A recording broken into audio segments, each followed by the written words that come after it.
শুক্রবার home of ক্রিকেটের দ্বিতীয় টি-20 বাংলাদেশ নিউজিল্যান্ড মুখোমুখি।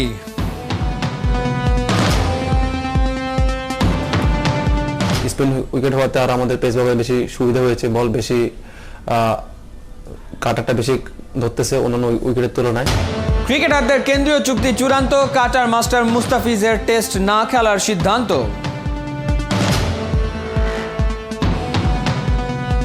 মুস্তাফিজ ও আপনার এখন টেস্ট খেলতে চাচ্ছে না, ও এখন টেস্টে আগ্রহী না খেলার জন্য। অবশেষে বাংলাদেশ সফরে আসছে আফগানিস্তানের যুবারা। 9 কিংবা 10 তারিখে শুরু হবে খেলা।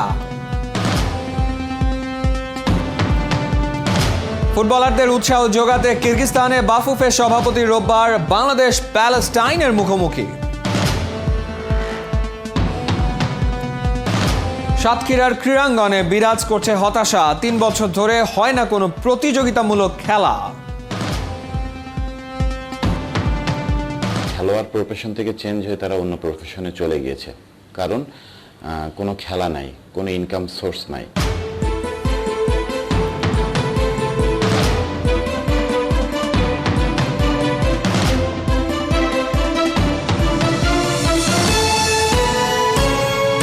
স্বাগত 71-এর খেলা যোগে, আপনাদের সাথে আছি আমি ফাহিম রহমান।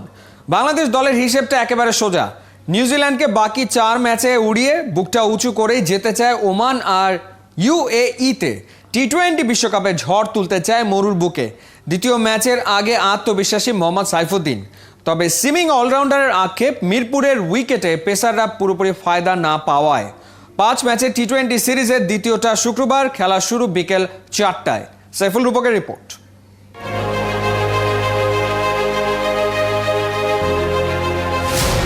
বদলে গেছে দিন, ধুলোজমা স্মৃতি মুছে সময়টা এখন রঙিন। ছোট ফরম্যাটে এক সময়ের পরম আরাধ্য জয় এখন মিলছে হরহামেশাই। অ্যাওয়েতে জিম্বাবুয়ে বধ, অজিদের পর প্রতিবেশী কিউইরাও বাংলায় নাকাল।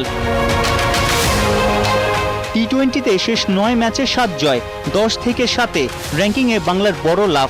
সাবেক 2 বিশ্ব চ্যাম্পিয়নকে টেক্কা। নিউজিল্যান্ডের বিপক্ষে দ্বিতীয় ম্যাচের আগে টাইগার ডেরায় সতেজ হাওয়া।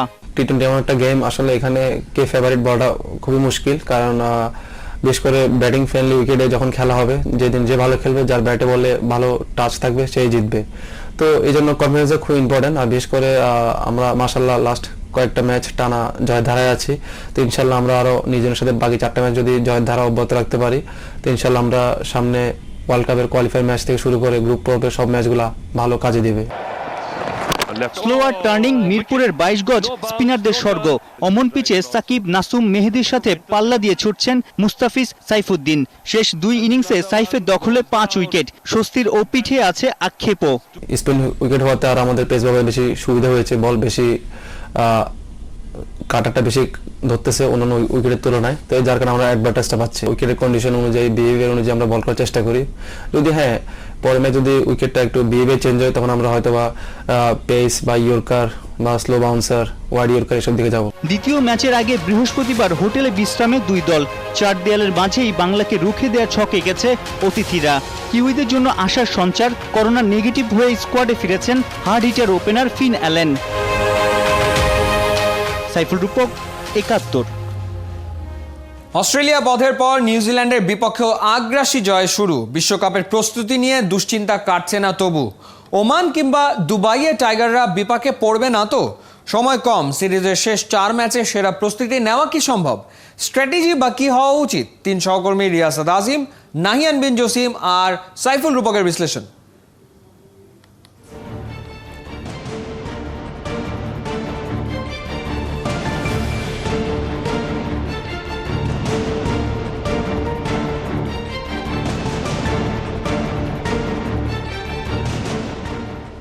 হোম অফ ক্রিকেটের উইকেট রহস্যে ঘেরা, যে রহস্য ভেদ করতে পারেনি অস্ট্রেলিয়া। এবার নাকি নিউজিল্যান্ডের বিপক্ষে আরও কঠিন সেই উইকেটটা। আমার কিংবা আমাদের কথা না, খুদ সাকিব আল হাসানই কিন্তু এই কথাটা বলেছেন।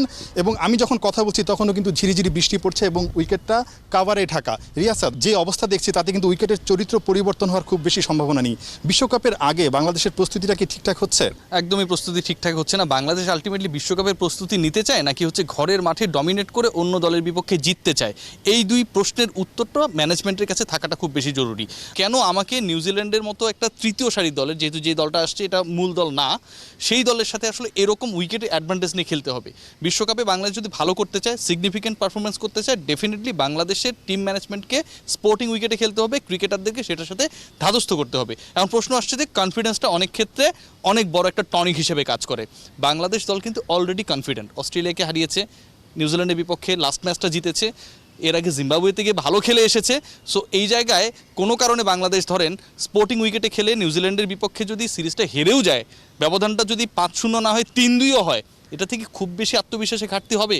যদিও সেই সম্ভাবনা খুবই কম, যেহেতু আসলে সিরিজও শুরু হয়ে গেছে এবং বৃষ্টির একটা ঝামেলা থাকছেই। কিন্তু এই ধরনের উইকেটে রূপক, আপনার কি মনে হয় আসলে শেষ 4টা ম্যাচে যেহেতু উইকেট খুব বেশি পরিবর্তন হওয়ার সুযোগ নেই, এই ধরনের উইকেটে স্ট্র্যাটেজিটা কি হওয়া উচিত?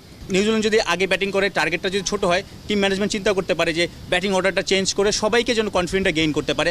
আবার সাইড লাইনে যারা আছে তাদেরকেও যেন খেলিয়ে কনফিডেন্সটা বা রোটেশন পলিসি মেনটেন করে। কাউকে ড্রপ না, আপনি রেস্ট দিলেন একটা বা দুইটা ম্যাচে। বোলিং লাইন আপে একই অবস্থা, আপনি নাসুমকে মাহিদিকে প্রতি ম্যাচে খেলাতে হবে, বিষয়টা এমন না। আপনি রেস্ট দিয়ে আপনি অন্য একটা স্পিনার কিংবা অন্য একটা পেসারকে খেলালেন, সেটা ম্যাচ প্র্যাকটিসে ঘাটতিটা যেন বিশ্বকাপের আগে না থাকে, এটা একটু টিম ম্যানেজমেন্টের ভাবতে হবে এই সিরিজে বাকি 4 ম্যাচেই। অবশ্যই, এবং ব্যাটিংয়ে কি স্ট্র্যাটেজি হওয়া উচিত সেই বিষয়টা কিন্তু সাকিব আল হাসান প্রথম ম্যাচের পরই বলেছেন, অর্থাৎ স্ট্রাইক রোটেট করে খেলা, সিঙ্গেলসের উপর বা ডাবলসের উপর খেলা, 4 বেশি মারতে গেলে এখানে খুব বেশি সুবিধা করা যাবে না। তিনি কিন্তু সেটা পরিষ্কার করে বলে দিয়েছেন এবং সেই ধরনের খেলার ছাপ কিন্তু প্রথম টি-20তে দেখা গেছে।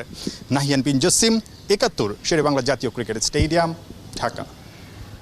22 গজে বোলারদের কৌশল পড়ে ফেলতে পারেন খুব দ্রুত, তাই তামিম ইকবাল হতে পেরেছেন বাংলার ক্রিকেট ইতিহাসে সেরা স্পেশালিস্ট ব্যাটসম্যান। এবারে প্রমাণ করলেন মাঠের বাইরে সিদ্ধান্ত গ্রহণের ক্ষেত্র ভীষণ রকম হিসেবেই বাংলার ওয়ানডে কাপ্তান। জানিয়ে দিলেন সামনে টি-20 বিশ্বকাপে খেলছেন না। যে সময়টা তিনি টি-20 দলে নেই, সেখানে তার ঘাটতিটা পূরণ করা গেছে কি, পরিসংখ্যান কি বলে, বিস্তারিত দেখুন খালিদ জামিলের রিপোর্টে। Magnificent innings. He absolutely is loving every moment of it, jumping up in the air. Tamim Iqbal খান যেদিকে যান রানের ফোয়ারা ছোটান, এমন করেই তো বাংলার ড্যাশিং ওপেনারের তকমাটা বাগান। ইন্টারন্যাশনাল ক্রিকেটে আছেন 14 বছর। দীর্ঘ আর বন্ধুর এই চলার পথে কখনো তাল লয় সুর তো কাটতেই পারে, কিন্তু তামিমের বেলায় form is temporary, class is permanent কথাটা বেদ বাক্যের মতো খাটে। খারাপ সময়ে সমালোচিত হন, তবে জবাবটা বরাবরই ব্যাট দিয়ে দিয়েছেন। বছর দেড়েক আগে খেলেছেন সবশেষ টি-20 ম্যাচ। ইদানিং ইনজুরিটাও হয়েছে নাছোড়বান্দা। সবকিছু মিলিয়ে টি-20 বিশ্বকাপে তামিমকে নিয়ে দুশ্চিন্তায় ছিলেন কোচ। প্রেস কনফারেন্সে এমন আভাসও দিয়েছেন রাসেল ডমিঙ্গো, কিন্তু পরিষ্কার কিছু বলার আগেই তামিম বুঝে যান কি করতে হবে। আমার মনে হয় না যে আমি ওয়ার্ল্ড কাপ টিমে থাকা উচিত, আর আমি basically not available for the world cup. তামিমের এই সিদ্ধান্তে ড্রেসিং রুমের স্বাস্থ্যকর পরিবেশটা না হয় বজায় থাকলো, কিন্তু ওয়ার্ল্ড টি-20তে তার শূন্য স্থানে নিজের অবস্থান কি পাকা করতে পেরেছেন অন্য কেউ? প্রথমে তামিমের পরিসংখ্যানটাই দেখা যাক। সবশেষ 20 ওভারের ফরম্যাটের ম্যাচ খেলেছেন 2020 সালের মার্চে। তার আগের 2 বছরে তামিম এই ফরম্যাটে খেলেছেন 17 ম্যাচ, 122-এর বেশি স্ট্রাইক রেটে গড়ে প্রায় 27 রান তুলেছেন। এই হিসেবটা সম্ভবত সমালোচকদের চোখ এড়িয়ে গেছে।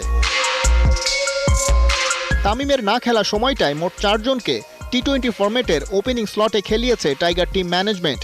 কেবল লিটন দাসই স্ট্রাইক রেটে সামান্য ব্যবধানে পেছনে ফেলতে পেরেছেন তামিমকে। গড় রানে সেটা সম্ভব হয়নি কারো পক্ষেই। যে পরিসংখ্যান প্রমাণ করে তামিমের টি-20 ব্যাটিং ক্যালিবার নিয়ে প্রশ্ন তোলা একেবারেই অবান্তর। এই 4 জনের ওপর এবারে একটু আলাদা করে নজর দেয়া যাক। তামিমের অবর্তমানে ওপেনার হিসেবে সবচেয়ে বেশি 13 ম্যাচ খেলেছেন নাইম শেখ।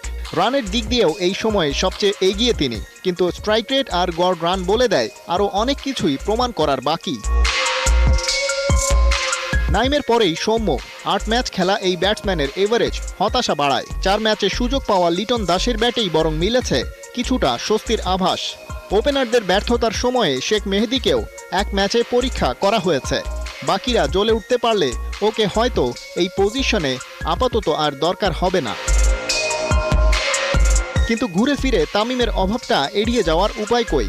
তবে একদিন তো ওকে বিদায় বলতেই হবে। সেই সময়ের প্রস্তুতির পথে বাংলাদেশ কতটা এগোতে পারল? খালিদ জামিল, ৭১। ক্রিকেটারদের কেন্দ্রীয় চুক্তি চূড়ান্ত। 24 ক্রিকেটারের সাথে কন্ট্রাক্ট করবে বিসিবি। ছাড়িয়ে গেছে সব অতীত রেকর্ড।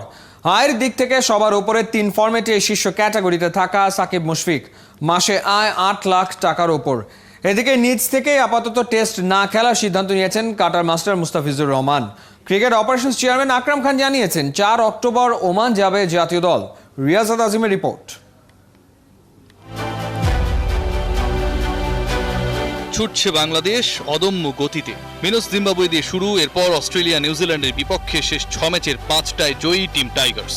বিশ্বকাপের আগে কন্ডিশনের সুবিধা নিয়ে বাংলার প্রস্তুতি নিয়ে সমালোচনা আছে, তবে বিসিবির কাছে গুরুত্বপূর্ণ জয় আর আত্মবিশ্বাসটাই। আর তাই সদ্য ঘোষিত কেন্দ্রীয় চুক্তিতে পুরস্কৃত পারফর্মাররা।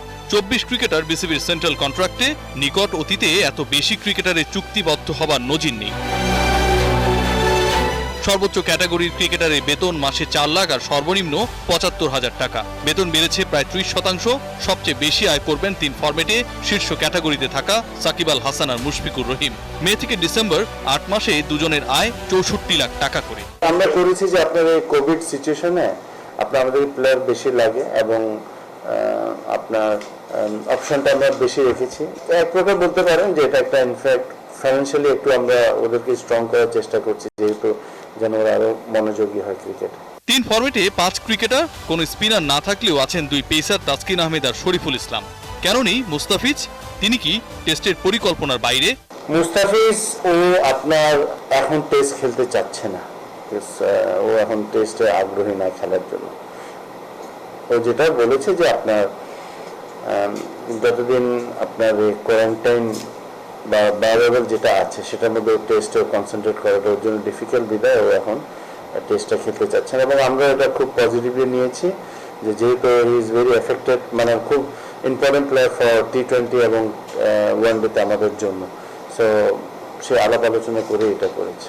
এদিকে বাংলাদেশের মাঠের ক্রিকেটের পরিকল্পনার সবই আপাতত বিশ্বকাপ টি20 কেন্দ্রিক। সেই লক্ষ্যে চূড়ান্ত হয়েছে ওমানে উড়াল দেবার তারিখ আর প্রস্তুতি ম্যাচের প্রতিপক্ষ। অক্টোবরের 4 তারিখে আমরা ইয়েতে চলে যাব, যেখানে আমাদের কোয়ালিফাই। সেখানে গিয়ে আমরা ওখানে ট্রেনিং করবো, আর তারপর ওখান থেকে তো আবার এসে আমরা কিন্তু দুবাইতে প্র্যাকটিস ম্যাচগুলো খেলবো। বিশ্বকাপের মূল ম্যাচে নামার আগে শ্রীলঙ্কা, আয়ারল্যান্ড আর ওমান এ টিমের বিপক্ষে প্রস্তুতি ম্যাচ খেলবে বাংলাদেশ।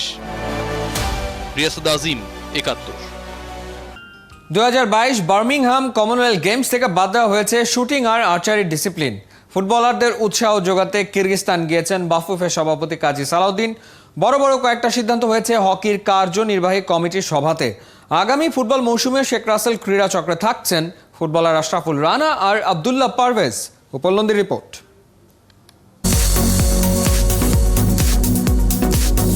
2022 সালের 28 জুলাই থেকে 8 অগস্ট ইংল্যান্ডের বার্মিংহামে বসবে কমনওয়েলথ গেমসের 22তম আসর। বরাবরের মতো অংশ নেবে বাংলাদেশের অ্যাথলিটরাও। তবে দুঃসংবাদ, বাংলাদেশের শুটার আর আর্চারদের জন্য গেমসের আগামী আসরে থাকবে না শুটিং আর আর্চারি ডিসিপ্লিন। যদিও এই প্রতিযোগিতার গত 2 আসর থেকে রৌপ্য পদক পেয়েছে শুটাররা, টোকিও অলিম্পিক্সে ভালো করায় সুযোগ ছিল আর্চারি থেকেও সুখবর আসার। ত্রিদেশীয় ফুটবল টুর্নামেন্টে জাতীয় দলকে উৎসাহ দিতে কিরগিজস্তান গিয়েছেন বাফুফে সভাপতি কাজী সালাউদ্দিন। বৃহস্পতিবার দুপুরে তিনি বিশকেকে পৌঁছে বিকালেই দেখা করেছেন ফুটবলারদের সাথে। এদিন জাতীয় দলের প্র্যাকটিস ছিল না, শুক্রবার সকালে হবে অনুশীলন, বিকালে জিম। জাতীয় দলের সহকারী কোচ স্টুয়ার্ট ওয়াটকিসের সঙ্গে সম্পর্ক ছিন্ন করেছে বাফুফে। গত বছর জেমিডের সঙ্গে স্টুয়ার্টেরও 2 বছরের চুক্তি নবায়ন হয়েছিল। জানা গেছে 2 পক্ষের সমঝোতার মাধ্যমে সম্পর্কের রীতি ঘটেছে। স্টুয়ার্টের বদলে কিরগিজস্তানে জাতীয় দলের সহকারী কোচের দায়িত্ব পালন করবেন দেশি প্রশিক্ষক মাসুদ কায়সার। বিপিএল শেষের আগেই দল বদলের উত্তাপ আশরাফুল রানা, জাতীয় দলের অভিজ্ঞ গোলকিপার। ঘরোয়া ফুটবলে চলতি মৌসুমের মতোই আগামীবারও তাকে দেখা যাবে শেখ রাসেল কেসির জার্সি গায়ে। ফেসবুকে খবরটা নিশ্চিত করেছেন রানা নিজেই। নানা সময়ে জাতীয় দলে খেলা রাসেল কেসের আরেক ফুটবলার আব্দুল্লাহ পারভেজের উপরও ভরসা রেখেছে ক্লাব কর্তৃপক্ষ। আগামী মৌসুমে তিনিও থাকছেন পুরনো ক্লাবেই। হকি ফেডারেশনের নির্বাহী কমিটির সভার সিদ্ধান্ত 19 থেকে 23 সেপ্টেম্বর বিকাল 4টা থেকে 8টা পর্যন্ত দলবদল হবে। ডিসেম্বরের শেষ সপ্তাহে মাঠে গড়াবে জাতীয় যুব হকি। প্রধানমন্ত্রীর দেওয়া 1 কোটি টাকা বন্টন হবে ক্লাবগুলোর মধ্যে। সর্বশেষ লিগের প্রথম 3 দল পাবে 12 লাখ করে টাকা, পরবর্তী 2 দল 8 লাখ টাকা করে, বাকি 7 দল পাবে 6 লাখ করে। উপাল নন্দী, 71। মুস্তাফিজ, সৌম্য, সাবিনা আর শিরিন আক্তারদের উঠে আসার উর্বর ভূমি সাতক্ষীরার ক্রীড়াঙ্গনে এখন বিরাজ করছে হতাশা। 3 বছর ধরে কোনো টুর্নামেন্ট নেই, যে কারণে বাধ্য হয়ে পেশা বদলাচ্ছেন খেলোয়াড়রা। সাথে আছে অবকাঠামোর তীব্র সংকট। ক্রীড়া সংশ্লিষ্টরা জরাজীর্ণ এক স্টেডিয়াম সর্বস্ব ক্রীড়া কাঠামো থেকে মুক্তি চান। বরুণ ব্যানার্জি তথ্য ও ছবিতে নাজমুল রানার প্রতিবেদন।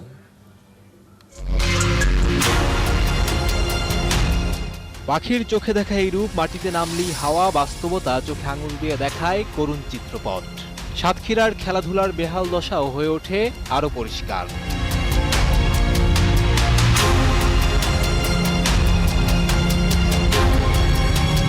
অতীতের খতিয়ান নয়, বর্তমানে বলছে সাতক্ষীরা খেলা জগতের উর্বর ভূমি। Cutter master Mustafiz, batsman Soumya Sarkar, footballer Sabina Khatun সবার বেড়ে ওঠা এই ভূমিতেই। অথচ সেখানকার খেলোয়াড়রাই এখন স্বপ্ন ভুলে পেটের দায়ে পেশা বদলায়। খেলোয়াড় প্রফেশন থেকে চেঞ্জ হয়ে তারা অন্য প্রফেশনে চলে গিয়েছে, কারণ কোনো খেলা নাই, কোনো ইনকাম সোর্স নাই, যার পরিপ্রেক্ষিতে গেল 3 বছরে কোনো টুর্নামেন্ট নেই। জেলা ক্রীড়া সংস্থার সাথে 102টা ক্লাব থাকলেও তা কেবল কাগজে কলমেই। আর এই না থাকার গল্পে নারী খেলোয়াড়দের ভবিষ্যতও তলিয়ে যাচ্ছে একেবারে। অনেক কিছুই নাই সাথে যেগুলো আমাদের খুবই দরকার, জিমনেশিয়াম, সুইমিং পুল। আমরা যেহেতু বক্সিং প্লেয়ার, আমাদের একটা ইনডোর দরকার হয়।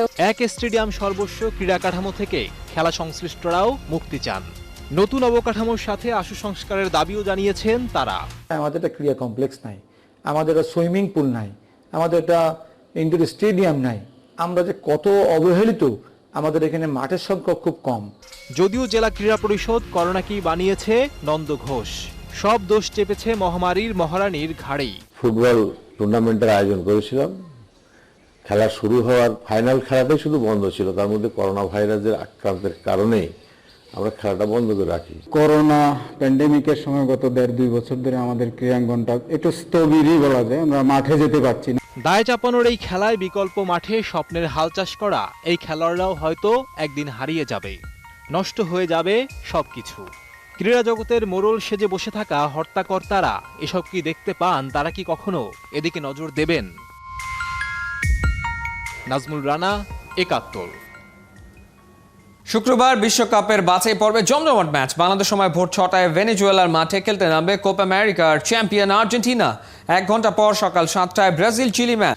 এই ছিল এই মুহূর্তের খেলাযোগে সরাসরি সংবাদ অনুষ্ঠান দেখতে থাকুন 71-এর ফেসবুক পেজে এবং সাবস্ক্রাইব করুন 71-এর ইউটিউব চ্যানেলে। প্রতি মুহূর্তে আমরা জানাচ্ছি করোনার সবশেষ। ভয় নয়, সচেতনতাই জয়।